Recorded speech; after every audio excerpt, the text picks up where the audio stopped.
दोस्तों शुरू करते हैं रात ऑफ टाइटन। ये मूवी क्लैश ऑफ टाइटन का ही दूसरा पार्ट है जो कि 2012 में आया था। पिछले पार्ट में हमें दिखाया गया था कि पुराने जमाने में हमारी धरती पर देवताओं और राक्षसों का राज था। उस समय परसियस जो देवता का पुत्र होता है उसने क्रैकन को मारकर इंसानों को बचाया था। उसकी इसी बहादुरी को देखते हुए देवताओं ने परसियस को अपने साथ देवलोक में राज करने का प्रस्ताव भी दिया था, लेकिन उसके इरादे नेक थे, इसलिए उसने देवताओं के प्रस्ताव को ही ठुकरा दिया और धरती पर रहकर लोगों के साथ देने का रास्ता चुन लिया। उस धरती पर परसियस की पत्नी को छीन लिया, लेकिन परसियस अपने रास्ते से नहीं भटका और न ही उसने देवताओं से प्रार्थना की। लेकिन आज देवताओं का राज खत्म हो रहा है। ज्यूस का बेटा अपनी जिम्मेदारियों को ठीक से समझता है और आज भी वो अपनी जिंदगी को पहले की तरह ही एक मछुआरे की तरह जी रहा है, जहाँ पर उस काम में परसियस का बेटा उसका साथ देता है। परसियस अपने बेटे को भी एक मछुआरा बनाना चाहता था। एक रात परसियस के पिता देवता ज्यूस उससे मिलने आते हैं और वो अपनी सारी परेशानियां परसियस को बताते हैं कि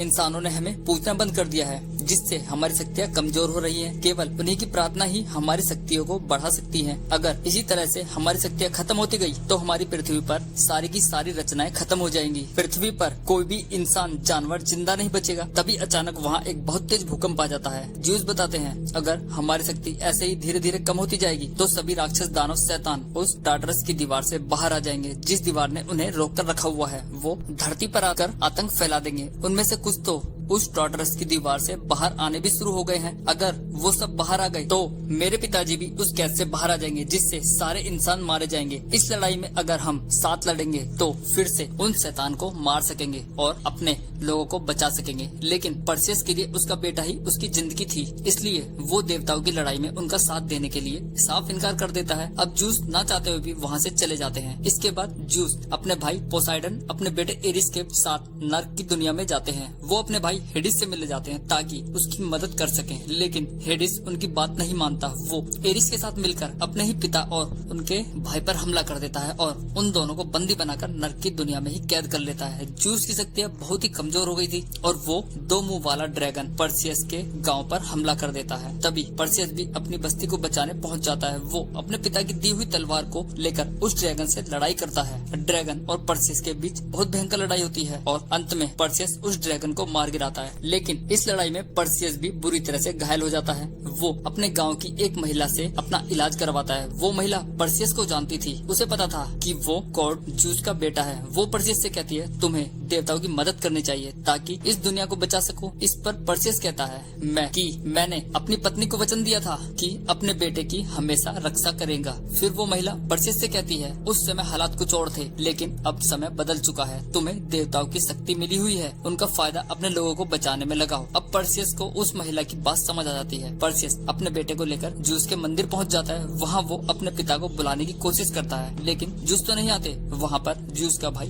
पोसाइडन आ जाता है। वो परसियस को बताता है हेडिस और एरिस इंसानों के खिलाफ शैतान से मिल गए हैं। उन्होंने धोखे से तुम्हारे पिता जूस को नर्क की काली दुनिया में ही कैद कर लिया है। अब बस तुम ही हमारी आखिरी उम्मीद हो, नहीं तो शैतान से इंसानों को कोई भी नहीं बचा पाएगा। फिर परसियस उनसे पूछता है कि मैं तो आधा देवता हूँ, मैं उन्हें कैसे बचा सकता हूँ। पोसाइडन उसे बताते हैं फिर तुम मेरे बेटे एजेनोर को ढूंढ लो, वो तुम्हारी मदद करेगा। अभी एजेनोर रानी एंड्रोमेडा की कैद में बंद है। उसे ढूंढने के बाद उससे कहना कि तुम्हें सातिर लकड़ी के पास ले जाए। इसके बाद वो परसियस को अपना हथियार देकर मर जाते हैं। परसियस अपने बेटे को अलविदा कहकर अपने उड़ने वाले घोड़े के साथ रानी एंड्रोमेडा के राज्य पहुंच जाता है। ये वही राजकुमारी होती है जिसे परसियस ने क्रैकन को मारकर बचाया था। वो उनसे मिलने के बाद पोसाइडन के बेटे एजेनोर से मिलता है। वो उसे कहता है कि मैं तुम्हारा भाई हूँ और मेरे पिता ज्यूस हैं। तुम्हारे पिता ने ही मुझे तुम्हारे पास भेजा है ताकि हम मिलकर देवताओं को साथ दे सकें और अपने लोगों को बचा सकें, क्योंकि तुम्हारे पिता भी शैतान के हाथ मारे गए हैं। इतना सुनते ही एजेनोर को बहुत जोर से गुस्सा आ जाता है। वो उससे जहन्नुम में जाने के लिए कहता है, लेकिन जब परसियस उसे कहता है कि केवल वो तुम ही हो जो मुझे सातिर लंगड़े तक पहुंचा सकते हो, तो बिना देरी किए ही एजेनोर परसियस का साथ देने के लिए तैयार हो जाता है। अब एजेनोर आगे की लड़ाई पर उनके साथ निकल पड़ता है। इस लड़ाई में एजेनोर परसियस रानी एंड्रोमेडा के साथ ही उनके कुछ सैनिक सात समुद्र पार उस आदमी को ढूंढने के लिए निकल जाते हैं जिसने वो टाटरस की दीवार बनाई थी। आगे चलकर रानी एंड्रोमेडा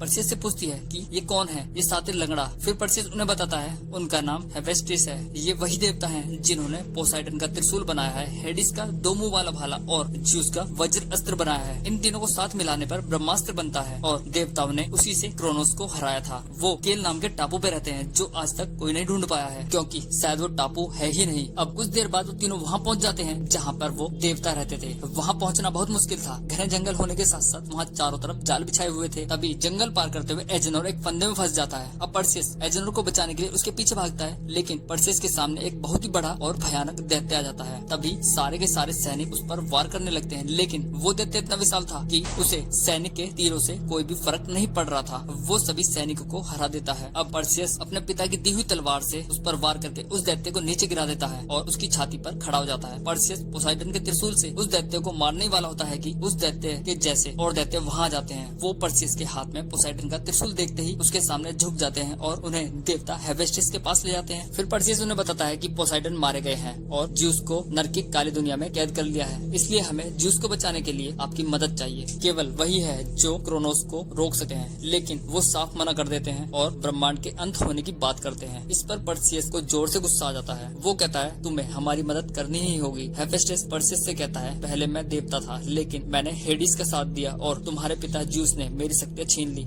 जिससे आज मैं इंसान बनकर रह गया हूँ। हेफेस्टिस किसी की बात मानने को तैयार नहीं थे, तो रानी एंड्रोमेडा उनसे रिक्वेस्ट करती है। वो कहती है कि आप ही हो केवल जो हमारी मदद कर सकती हो और आप ही हमारी आखिरी उम्मीद हो। तभी हेफेस्टिस का दिल पिघल जाता है और वो बताते हैं अगर हेडिस ने उन्हें कैद कर लिया है तो जरूर ही उन्हें टार्टरस की दीवार के बीच में कैद करके रखा होगा। तभी हमें पता चलता है उन्हें दीवार के बीच आग के पास कैद करके रखा हुआ है, जहाँ पर क्रोनोस उनकी सारी शक्तियाँ छीन रहा है। आगे हेफेस्टिस उन्हें बताते हैं कि जब मैंने टार्टरस बनाया था तो उसमें से बाहर निकलने का एक गुप्त रास्ता भी बनाया था, जिससे हम अंदर जाकर ज्यूस को बचाकर वहाँ से बाहर निकल सकते हैं। अब सब लोग उस रास्ते पर निकल जाते हैं ताकि वो टार्टरस की दीवार तक पहुँच सके। तभी कुछ ही देर में वो सभी उस टार्टरस की दीवार तक पहुँच जाते हैं, लेकिन कुछ ही देर बाद वहाँ एरिस पहुँच जाता है और उनके ऊपर हमला कर देता है। वो उस लड़की को भी मार देता है जिसकी प्रार्थना करने से एरिस वहाँ पर आया था। वो सब लोगों पर भारी पड़ रहा था। वहीं एरिस परसेस को बुरी तरह से मारने लगता है, जिससे वो बुरी तरह से घायल हो जाता है। तभी हेफेस्टिस उस खुफिया दरवाजे को भी ढूंढ लेते हैं और उसे खोल देते हैं, जिससे परसेस, एजेनोर और रानी एंड्रोमेडा अंदर पहुंच जाती है। लेकिन हेफेस्टिस को एरिस पकड़ लेता है और उन्हें मार देता है। अब उनके पास हेफेस्टिस का दिया हुआ वो नक्शा था, जिससे वो उस भूल भुलैया जैसे किले में अंदर पहुंच जाते हैं। आगे का रास्ता उनके लिए आसान नहीं था।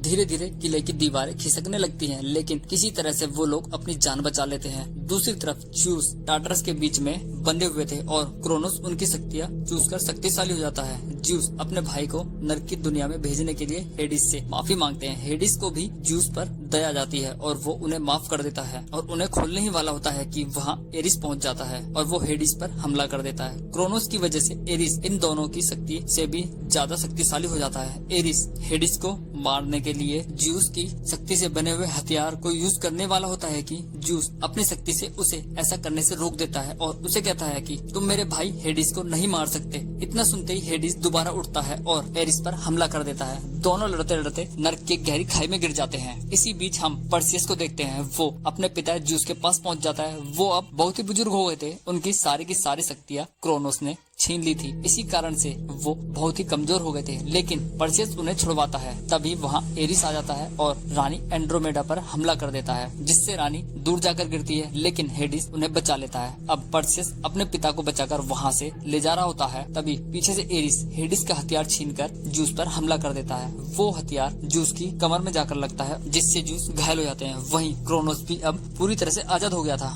एरिस अब उन दोनों की तरफ बढ़ने लगता है। तभी ज्यूस हेडिस और अपने हथियार को एक साथ मिला देते हैं, जिससे वहाँ पर एक बहुत बड़ा धमाका होता है और सब लोग नर्क की काली दुनिया से निकलकर रानी एंड्रोमेडा के राज्य में पहुँच जाते हैं। यहाँ पर ज्यूस की हालत काफी खराब हो गई थी। वो कहते हैं क्रोनोस मुझे मारने आएंगे, लेकिन मुझ में उन्हें रोकने की अब शक्ति नहीं है। केवल तुम ही हो जो ऐसा कर सकते हो। तुम हमारे राज्य को बचा सकते हो। केवल तुम ही हो जो क्रोनोस को भी हरा सकते हो और तुम्हें ब्रह्मास्त्र से हराना होगा। लेकिन उन्हें ब्रह्मास्त्र को बनाने के लिए ज्यूस का वज्र अस्त्र चाहिए था, जो एरिस के पास था। तभी परसेस एरिस से प्रार्थना करता है। वो उसे देवताओं के मंदिर में बुलाता है ताकि वो अपने आप को साबित कर सके। परसेस अपने उड़ने वाले घोड़े को लेकर देवताओं के मंदिर के लिए निकल जाता है। तभी वहाँ पर एक जोरदार का धमाका होता है और क्रोनोस बाहर आ जाता है। वो वहाँ सेना पर हमला शुरू कर देता है। उसके लड़ाके सेना के लोगों को बुरी तरह से मारने लगते हैं। दूसरी तरफ एरिस और परसेस में भयंकर युद्ध शुरू हो जाता है। वो परसेस को बुरी तरह से मारता है, क्योंकि एरिस की शक्ति बहुत अधिक बढ़ चुकी थी।